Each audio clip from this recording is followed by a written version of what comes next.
Hello and welcome to the Flix Forum podcast, where each episode we go back and we look at a Netflix original film in the order of release. This episode, we have Netflix 163rd film from 2019. It's the action thriller Point Blank.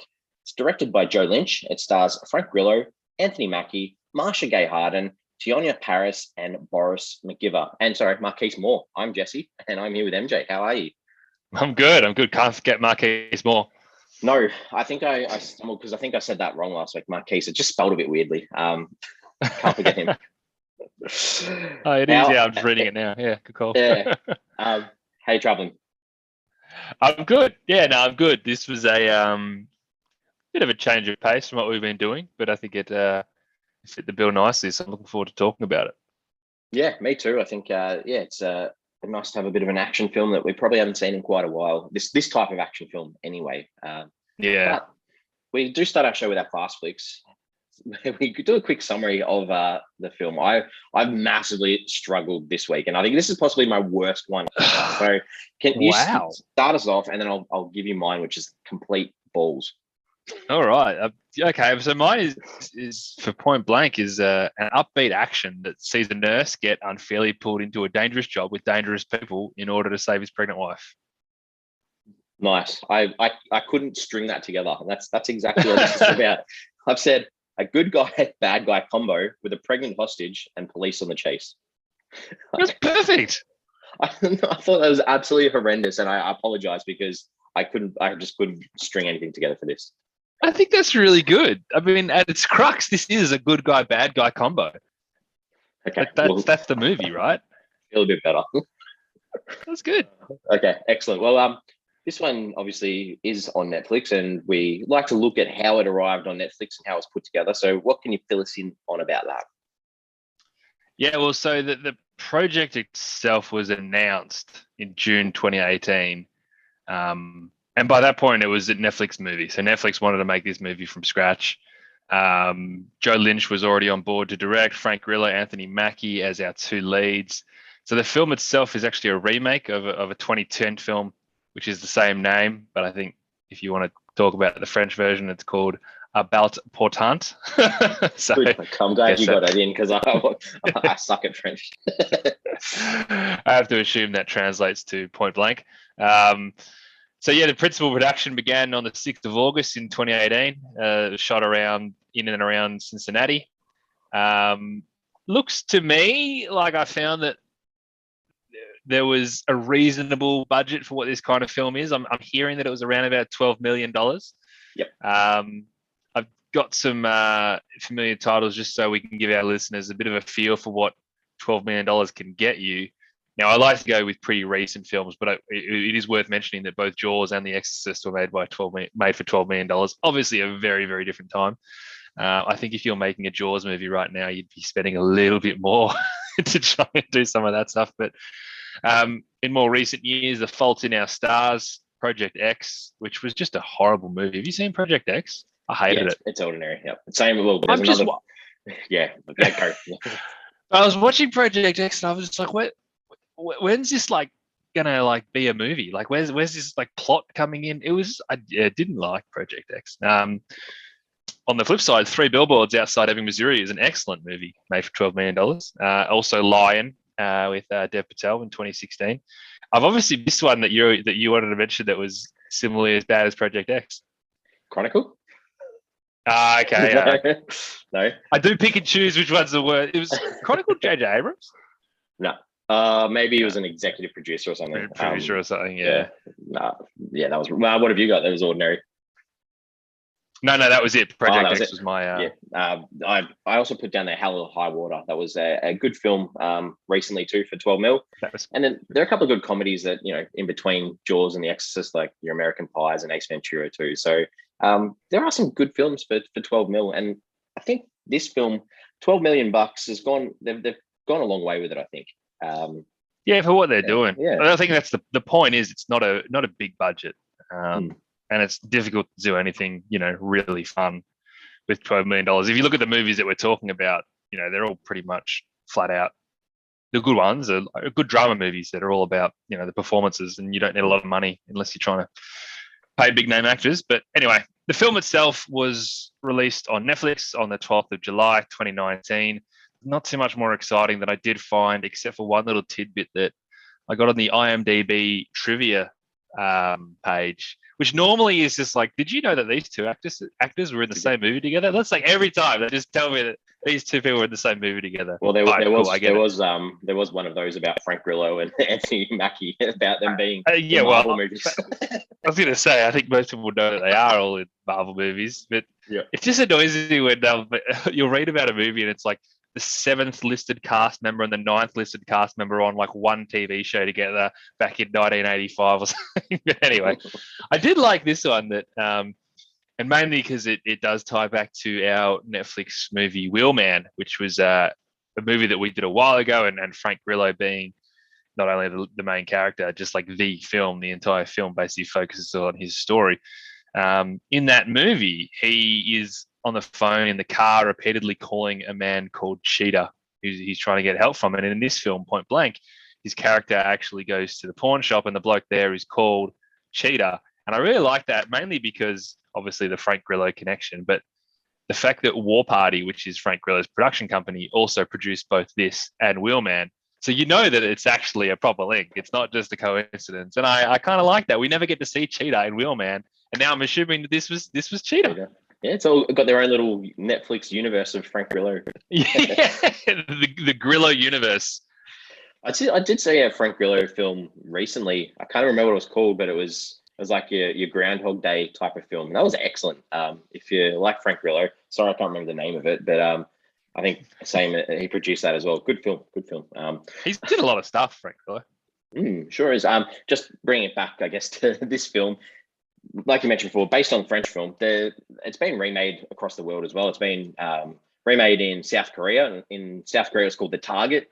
And there's also a Bangla remake, and it's called Password there as well. So obviously the inspiration from the French film, and I think the French film's pretty highly acclaimed. So nice to see that there's a couple of different versions of this out there.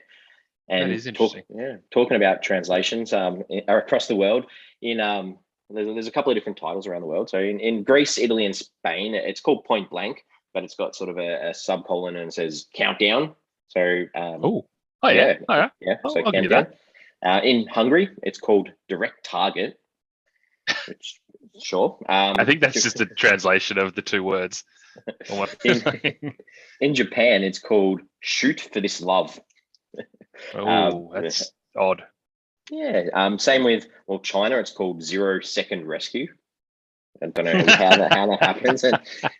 And finally, the most simplistic one, and the one I like the most from Vietnam, it's just called Danger Near, because there's danger near all the time.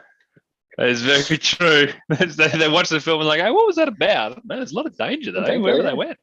Yeah. Last one, tagline. Did you see the tagline for this? I did actually, accidentally. Again, I try not to look because I want the reveal live on the podcast, but I did see this one. So a hell of a day, a hell of a pair. They didn't put a lot of thought into that one. It didn't really woo me. No, it's pretty mediocre. Repeating the word hell doesn't really add anything or context to this film. So I agree with you on that one. This was nominated for an award at the Alberta Film and Television Awards for the Best Original Music Score for a drama over 30 minutes as well. So random little... Specific. Very specific, very random. Considering it was made in Ohio, Alberta's in Canada, I think, off the top of my head. They can jump into any awards ceremony they want to jump into. Sure. So, well done. I had a percentage match for this as well. Oh, I didn't. Yeah, what did you get? 61%. So pretty low. Oh, that's low. It's almost saying don't watch it. Netflix doesn't want you to watch their originals. No, they don't. Even though I've watched most of them. Well, no, we haven't. We definitely haven't. But sure, they watched the first 160. Yeah, true. All right. I think it's time to look at the critical consensus for this one. What have you been able to find? So it is sitting at 5.7 out of 10 on IMDb, and that's off 14,000 ratings. So not too bad. Probably just sitting under par, what you'd want to see. A little bit lower on Letterboxd, which I feel like I'm saying every single week. A little bit lower on Letterboxd. 2.6 out of 5. That's just over 6,000 ratings. So the Letterboxd community isn't overly getting behind this one or watching it, but there's enough love there. Yeah, Rotten Tomatoes, this is rotten. It sits on 40% on 35 reviews, and the audience is even lower at 30% on over 100 reviews. So, Cop that. Yeah, that's low. Not very happy the critics with this one, obviously. But we I guess we can call ourselves critics. What's your critique or your early critique of this one? Oh goodness! Look, for what it was, I kind of liked it. It kind of felt like the sort of film that was filmed in about 10 days. It had one pretty big name star and one pretty recognizable action actor. The plot worked well enough. This movie was never going to be the best movie you've ever seen, and it probably won't make any sort of top movie lists. But it doesn't mean in the moment, for the 80 odd minutes I was watching it, I was pretty entertained. Yeah, it was a fair bit of fun. Any sort of logical thought sort of needs to be left at the door before watching this one. And I think it's held together by those two leads. And I think they were very, very lucky to get Mackie and Grillo on board for this, because they definitely make this film. Yeah, absolutely. Anthony Mackie particularly. Obviously, Grillo seems to have been involved in the project from a production perspective, so he's probably already had his name tied to it. But getting Anthony Mackie certainly helps bring it out of a bit of a nothingness kind of place that it would be in. Good. Well, we like to talk about the characters. I think I'm going to struggle a little bit with the characters in this one, because there's not an awful lot behind them, but you usually do an excellent job at this. So fill me in. I tend to agree, though. There's a lot of characters, and none of which we really get to really sink our teeth into. But let's talk about Paul, played by Anthony Mackie. So I think of Paul as this really responsible, driven guy. He's a provider. He's a man who will do anything for his family. And you get that vibe really early on. This is exactly the trait that you need for a guy who's in this situation. His wife gets stolen, but luckily we've got a man who will do anything for his family. And that's what we know. That's what we know about this man. So he'll kind of stop at nothing. And if obviously you didn't have that, this movie wouldn't work as well. But I actually think they do pretty well to ensure that he does have to stick around through everything, throughout this whole course of action that goes. Because you start watching, you're like, he's got to get out of this somehow. Like, he doesn't need to be there. He doesn't need to be there. And every time you sort of think he's going to jump off, there's actually a plausible reason why he has to stay. It's not just, he doesn't just buddy up with this guy because he wants to. So I do like that they make that pretty realistic. So that's Paul. Yeah, I agree. That idea of his wife and the future kid sort of being that grounding point, and through that you do see that, you know, he's a good guy. He's obviously in a profession where he's looking out for people. You see him have these interactions with this homeless guy that he looks out for as well. And I just kind of, there's a part with him, you know, early on they tell us he's a nurse, and he has that ambition of wanting to become a doctor, and we hear that early on. So throughout there's a few digs about, you know, nurses not necessarily being manly or the manhoods, and I didn't really appreciate those digs, because we know that that's that path that he wants to be on. And even if he is a nurse, it's no critique on his masculinity either. So I thought, yeah, I mean, I don't know, that's just me trying to pick up something critical, I guess. It just iffy. Yeah, I think he kind of shows you that everything you want to say about nurses doesn't really matter, because he's pretty equipped. On to Abe, Frank Grillo's character. He's actually, and bear with me here, he's not all that different to Paul, in the sense that he's also this provider. He's also a pretty driven guy, and he would also do anything for his family, but he knows a different life, and that's all he knows. He's come from a very, very different place, and his way of providing and surviving is dangerous. Like, I also really like the way that he shows care for Paul's wife, even though he doesn't meet her. It's just this non-negotiable for him on the phone. As soon as he finds out that his brother's taken a pregnant woman, he's just like, you're not harming this woman. And I kind of like that side to Abe. And we kind of see this side to Abe that it's always in there that we kind of like him. And I think we're supposed to like him a little bit, and he does the wrong thing. We're like, oh, do I like him? But we do like him, and he's not a bad guy. He's just, I think when he talks about his upbringing, that's when you really start to understand where he's come from and why he's doing the things that he's doing that are kind of justified in his own head and where he comes from. So again, he's a similar character to Paul in that sense. I completely agree. I think that he's this character that's this hardened criminal that they want to push in your face all the time. He's a criminal, he's a criminal, he's a criminal. But you know that he's got these nice traits, or he's going to have these nice traits somewhere. So there's no real surprise when you have the reveal about, his background or his life story, or that connection he has with his brother Mateo, because it has to be there somewhere. You're not going to have a play on a character, or spend so much time with a character that they're going to set up for the audience to hate. So you just expect that to come. Yeah, that's a good point, actually. Yeah. Did you want to talk about the brother? Yeah, I was going to say, you mentioned Mateo. I think it's good that in every action movie you do have to have a man who is out of his depth. And again, for Mateo, he's got those really strong family ties. His brother means the world to him. He would literally do anything to save him, and he sincerely goes in there doing anything to actually save him. But he puts himself in this situation that's so damn uncomfortable for him, and probably in a sense allows him to drop his guard a little bit. And that's obviously the reason for his demise. But I mean, again, he's a likable guy. Yeah, I completely agree. It's just that idea of functionality. Like, I think they probably push it a little bit hard that, he's a grown man, that I think he has more ability to function without the the reliance on Abe was probably a little bit too much. Just the constant, I need to call him to check to make sure that I can do this, I'm allowed to do this. Whereas I think, I don't know, I wanted to see some strength in him a little bit, some more strength. True. Yeah. True. Yeah, he didn't show a lot of that, did he? Yeah. Anyone else that you wanted to mention? Just quickly on Taryn, which was Paul's wife. I just thought she was great. I thought she brought some humor to what was a really strong character, but also she had her own smarts and her own resilience. And in a movie where she is bait for a kidnapping, she's more than just this damsel in distress, which is sort of the cookie cutter action movie that you would expect.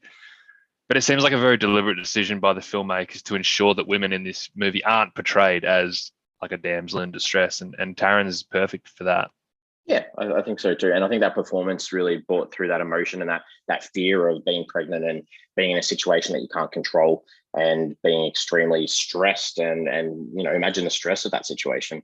Oh yeah. And look, and the things that she still did to try and get herself out of it was pretty admirable. And that kind of ties into the Lieutenant Lewis is what she's listed at IMDb. I feel like her name was Regina. I can't actually quite remember, but anyway. Yeah, I agree. It was very confusing at times. I felt sometimes I was running down Audrey, and I don't know why, but yeah, I think it was Regina. Maybe it was Audrey. No, I think it was Regina. Again, like, she's obviously a strong female character. But I do have some issues with, do we ever actually find out what her motivation was to be the crook that she is, or is it just more a case of dirty cops being dirty cops because they can be dirty cops? Because she's generally crafty and she does a good job of making the audience dislike her. I think whether you suspect her or not really early on, you kind of have a thing like, yeah, I don't really like you. You're a bit hard-nosed and you're not that nice. So they do a good job of that. But I just kind of wanted to know why she made these really big decisions to do the wrong thing. Yeah, I completely agree that I think it was very obvious that there was going to be something seedy about her somewhere along the lines. I think the setup with her, it was just, and you often see it in these films that don't have the big budgets or the big stars, that you can feel that there's something off. And so that twist with the twist, and sorry, we haven't done spoiler alert, but there you go, the twist with her sort of being this career focused, and they set it up, I purposely haven't had kids, and I'm sleeping with a coworker, and all these things that okay, well, there's something sus going on with this character. Yeah, no, they get that vibe. Look, the only other one I do want to talk about really quickly is Big D. I because I do think this could have gone either way, but for me, Big D kind of works. I think there's an overall lightness to the tone of this film, and it went next level when Big D was introduced. It was almost like Kevin Hart light working as a big drug boss, and his whole involvement in this film was kind of batshit crazy, but I sort of dug it. I don't know why, I just liked it. I might talk a little bit more about him later on in our scenes. Me too. Don't know if I'm on the same page. Oh God! All right, our director Joe Lynch. Anything that you wanted to mention about him? Yeah, it looks like he's worked in a lot of different medias, obviously feature films, TV, music videos, commercials, short films, podcasts. He kind of is a bit of a man for all seasons. I think from a feature film perspective, he's done Wrong Turn 2. He's done Knights of Badassdom, which I've never heard of, but it's got Peter Dinklage and Ryan Quanten in it. A movie with Selma Hayek, and recently he had Mayhem with Stephen Yeun and Samara Weaving. So he's worked with some decent actors. Definitely. I think some of this, it looked a little bit like he does a bit more sort of that darker, edgy sort of horror type of thing, especially with some of his music video clips too. Yeah, interesting. Maybe we'll see some more from him. Maybe. Yeah. All right, time to talk about some scenes. Is there anything in here that you want to mention as standing out? Yeah, there's a couple. I do, in general, I think I like all the scenes with Paul and Taryn, mainly at the start when we first meet them. I think there's just a great chemistry in their relationship, and I think that helps us care, or it helps us actually really want them to be reunited, because they're just two really good people. They're a really good couple. I don't know. There's this lightness and this tone to the film, which I'll keep harping on about, and I probably will keep harping on about, that works so well, and I think it gets set up really well with these two. Just really good chemistry from the pair.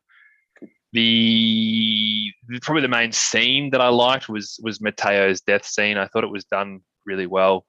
Not only just to see that side of Abe that we probably knew was in there, but we hadn't seen it yet. I just think it worked. I think that the care that one can have for another person in the midst of something that's really, really horrible for them both. It was pretty emotional, and I thought it was done really well. I think, compared to the rest of the feel of what was going on in the film, it was definitely a different type of feeling from that scene. And I agree. I think it was done quite with a lot of care, and it was shot quite nicely as well. Yeah, no, it worked out really well. The only other thing I do want to mention is that as I said before, I liked the stuff with Big D.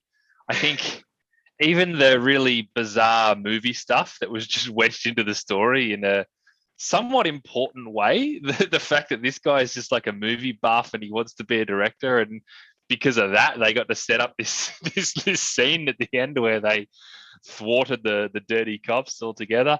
It was just bizarre how it all fit in, but again, this tone of the film just felt right, and I was just really happy to go along with it. It just really worked for me.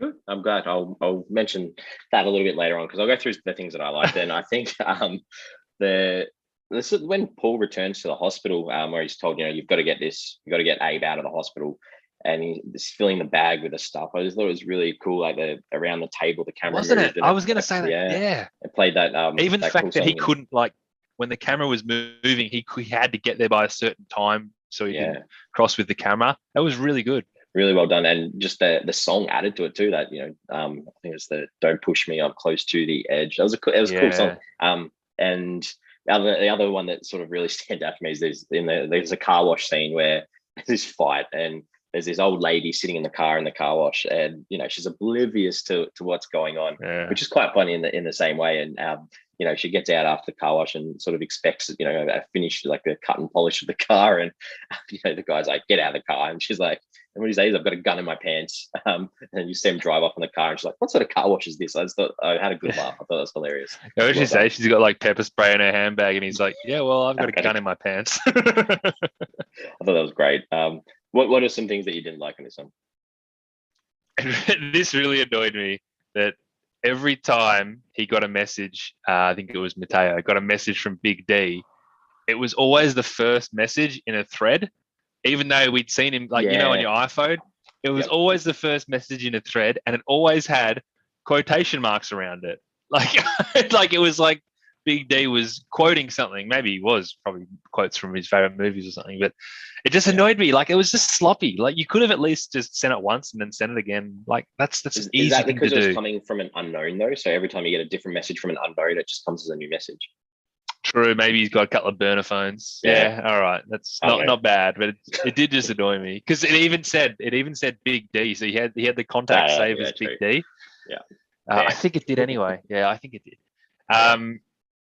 I got a little bit confused by who was good and who was bad in terms of the cops. Like at the end, I kind of thought they were at some kind of dirty cop headquarters, but I think that was just like a police station. And they were just doing their dirty business like in the middle of the station. And when all the stuff was happening at the end, I thought, oh, these will all be the dirty cops working together. But it was just like the regular cops in the stuff. I don't know. I just thought that was really strange. Yeah, it was, and it's had like that warehousey feel of the other place they were at as well. It was almost like it's just a set next to another set. That was what it felt like. It probably was the same set. They just fitted it out. Fitted it out differently. Yeah. The other thing I do want to say is I thought the birth scene was just a little bit crazy. I had no problem with her giving birth there and him doing it.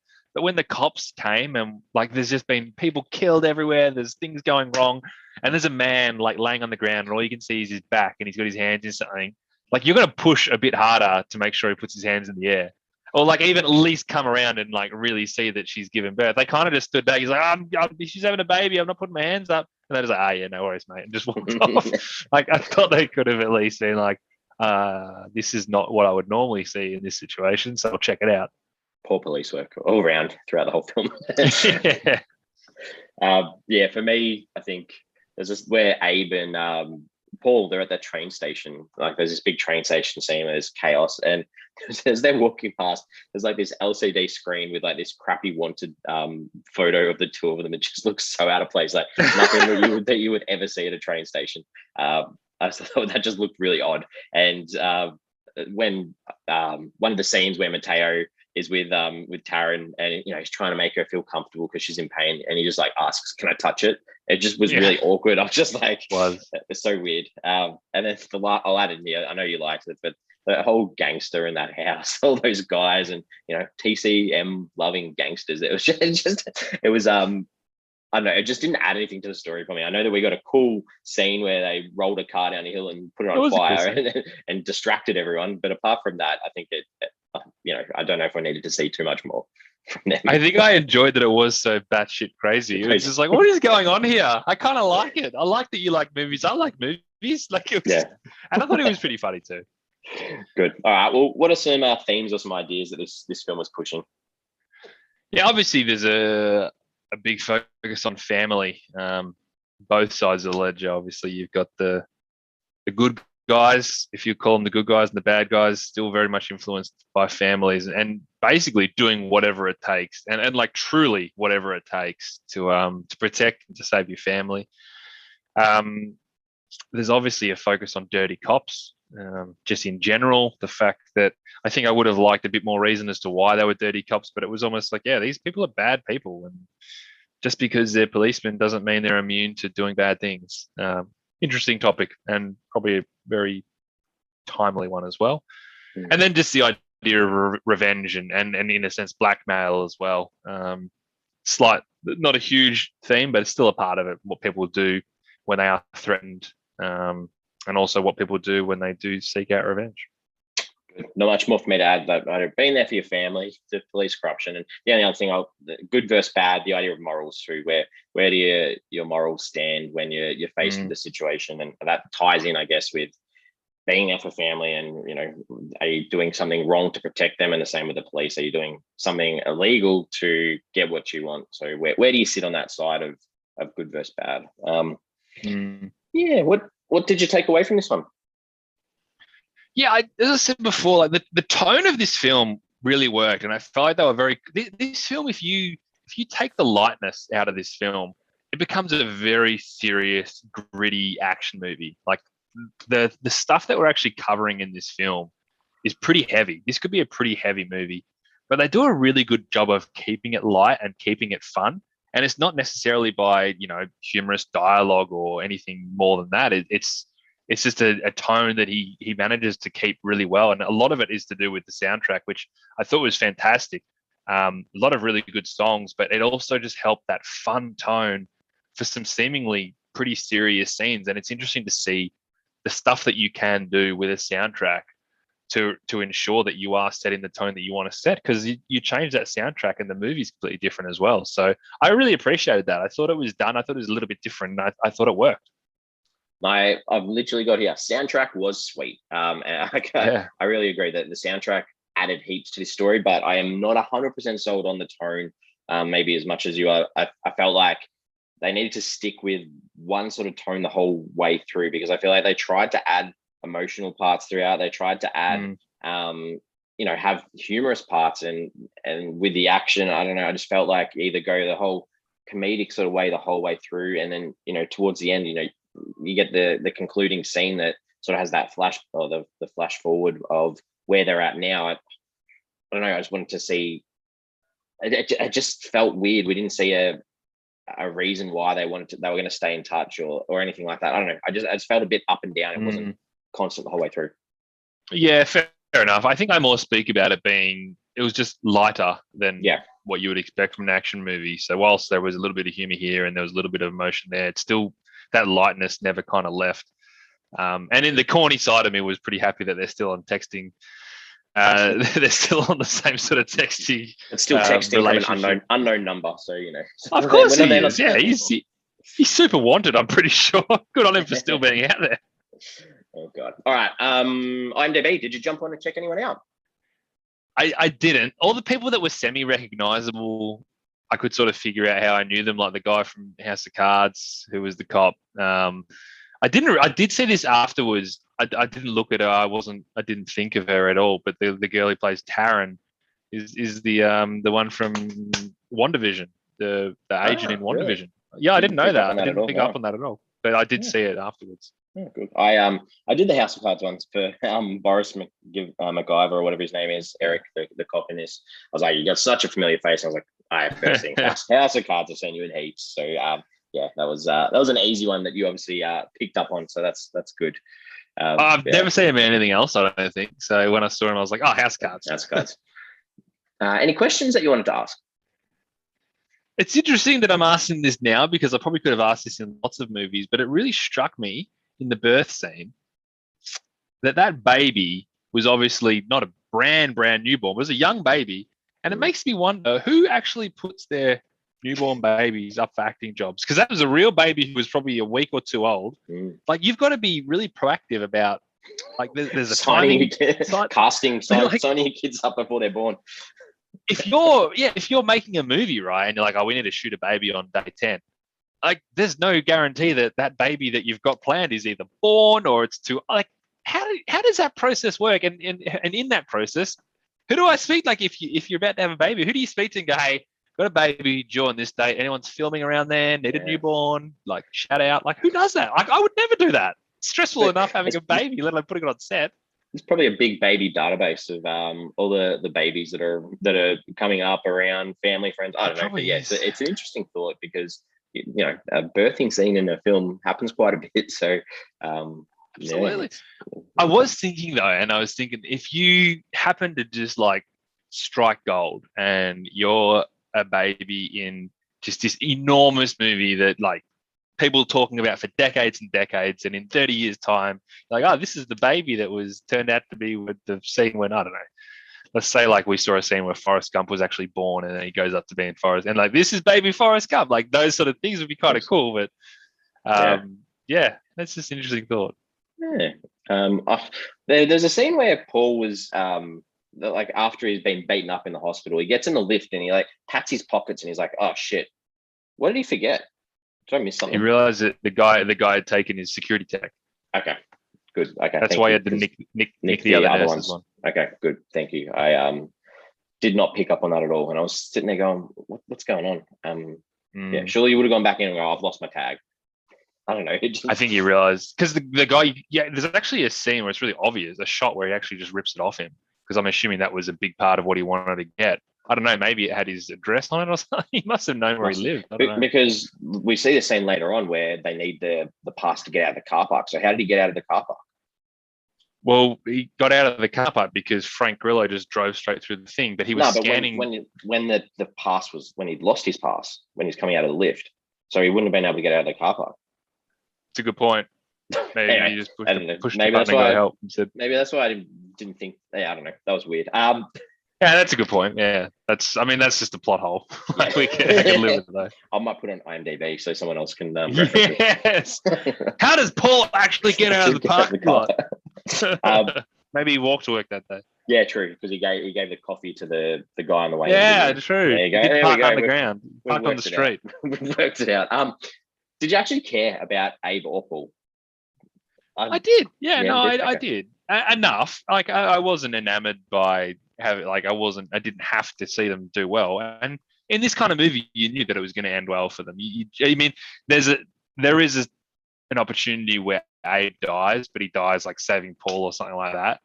But yeah, generally I did care for them, and I think a lot of that was I wanted Paul and Taryn to get back together because I think they deserve to. And yeah, I kind of liked Abe the whole time, even though no, I was supposed to. Yeah, I liked them both. I don't know. I feel like when you set someone up as being pregnant, I feel like unless it's the deepest, darkest film in the world, which was never through the tone of this film, you know that they're going to get back together. So I found it very hard to That's get a behind very it. good point. Like unless it's the most sadistic film in the world, like you knew that there was going to be a happy ending for those two, and you probably knew there's going to be a death somewhere. So well, who's the other character that's going to die? So I don't know. I felt yeah, I don't know. It was hard for me to be like, oh, I'm really going for you because I know that you're going to be successful. Yeah, that's a really good point. I mean, when he pulls the gun on the pregnant belly, I was like, oof, are we doing this? Are we? But at least he even actually apologized for it in the script and everything. It's like, look, we're going to do this, but we're going to make it okay because he didn't mean to. He just got it like. And I apologize, but then I light up a smoke just to show that that was good though. That was really good because that was sincerely like I didn't even think about it. And she's like, "Are you seriously smoking right now?" It's kind of when the power turns a little bit on those two. Yeah. Last one, like the title, point blank. So the definition for this, it means firing from close range to a target.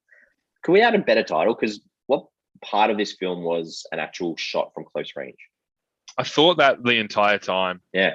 And it's not that it's a bad title. Like it's still just like a shooting movie title, right? But yeah, there's not like a specific thing where someone's just getting shot from point blank range. It's just it's not really a big part of it. Or maybe in the original, that opening scene where the DA is killed, you actually see it. But I mean, it was a cool shot that we saw because it jumped through the window and the track through the streets. But maybe that's what the film's actually about, is that they were shot point blank at the start of the film, and that's what leads to the whole film. I don't know. Actually, I like that idea, but yeah, we don't really see it. No, we don't really see it. Version. No, exactly. All right, I think we're almost ready to wrap this one up and put it all together, where we come up with a rating out of 5. So, what are your final thoughts? Yeah, like I think it was a bit weird and it was a bit disjointed at times, but it just kind of worked for me, knowing what it was and having those expectations of what it actually was. Because as I said, it kept this light tone throughout. It made the movie itself a lot more fun and palatable. And I think the short runtime also made sure that it was aware of what it needed to be to get audiences on board. It didn't want to do all this massive storytelling that half the audience would have just lost interest. This movie knew what it was, and it worked. 3 stars. Nice. Yeah, it was a bit of fun. The lead actors were good. The short runtime didn't overstay its welcome. But like I mentioned before, I think it either needs to be like silly, fun action the whole way, or have more character-driven, emotional pieces throughout. I don't know. I just left me a little bit. Felt awkward at the end, where I was like, I didn't, obviously, like I said in the questions, I needed some sort of connection with the characters or feel some sort of fear or something along those lines. And a bit mixed, but I'm still giving it a 2.5 out of 5 because it's still fun. It just had some weird moments throughout for me. So gives us a 2.75, which is not too bad. There's a lot worse movies out there than this one. Correct. We have social media, Twitter, Facebook, Instagram, whatever your fancy is. Give us a like, give us a follow. The question I just want to ask is this a poor man's Baby Driver? Is that what it was trying to do? Just with the soundtrack and the car chases. I don't know. It was maybe a poor analogy. I don't know. But yeah, Baby Driver's got a lot more depth to it. But yeah, I can see what you're saying. That tone, and you're right. The soundtrack style, it's kind of there. Yeah, good. All right. Well, as usual, we will be back again next week for another film. We're going a different genre next week. We've got a psychological thriller from 2019, and this is called Secret Obsession. It's directed by Peter Sullivan, and the lead star of this one is Brenda Song, which is a bit of fun for me being a Disney Channel fan. But we've also got Mike Vogel, Dennis Haysbert, and Ashley Scott. So that's what we've got next week.